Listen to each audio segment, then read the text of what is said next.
হাদিসে পাকের অর্থ হযরত আবু মুসা আশআরী রাদিয়াল্লাহু তাআলা আনহু বলেন, রাসূলুল্লাহ সাল্লাল্লাহু আলাইহি ওয়াসাল্লাম একবার আমাদিগকে 5টি কথা ইরশাদ করিয়াছেন। 1 নম্বর, আল্লাহ তাআলা ঘুমান না এবং ঘুমানো তাহার মর্যাদার উপযোগীও নয়। 2 নম্বর, তিনি রুজি কম ও বৃদ্ধি করেন। 3 নম্বর, তাহার নিকট রাত্রের আমল দিনের পূর্বে। 4 নম্বর, এবং দিনের আমল রাত্রের পূর্বে পৌঁছিয়া যায়।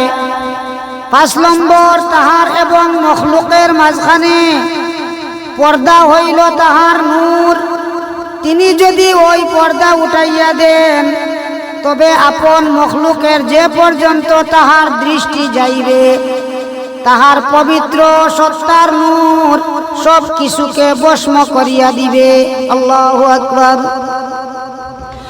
অন্য হাদিসে হযরত ইবনে আব্বাস রাদিয়াল্লাহু তাআলা আনহু হইতে বর্ণিত আছে যে রাসূলুল্লাহ সাল্লাল্লাহু আলাইহি ওয়াসাল্লাম ইরশাদ করিয়াছেন, আল্লাহ তাআলা যখন হইতে ইসরাফিল আলাইহিস সালামকে সৃষ্টি করিয়াছেন তখন হইতে তিনি বারবার উভয় পা বারবার করিয়া দাঁড়াইয়া আছেন, উপরের দিকে দৃষ্টিপাত করেন না।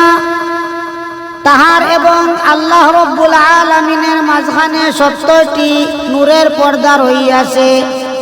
প্রতিটি পর্দা এইরূপ যে ইসরাফিল যদি উহার নিকটেও যায় তবে জ্বলিয়া ছাই হইয়া যাইবে। হযরত জুরারা ইবনে আওফা রাদিয়াল্লাহু তাআলা আনহু হইতে বর্ণিত আছে যে রাসূলুল্লাহ সাল্লাল্লাহু আলাইহি ওয়াসাল্লাম হযরত জিবরাইল আলাইহিস সালামকে জিজ্ঞাসা করিলেন, আপনি কি আপন রবকে দেখিয়াছেন? ইহা শুনিয়া জিবরাইল আলাইহিস সালাম কাঁপিয়া উঠিলেন এবং আরজ করিলেন, হে মুহাম্মদ সাল্লাল্লাহু আলাইহি ওয়াসাল্লাম, আমার এবং তাহার মাঝখানে 70টি নূরের পর্দা রহিয়াছে। আমি যদি কোনো একটির নিকট যাই তবে জ্বলিয়া যাইব। আল্লাহু আকবার।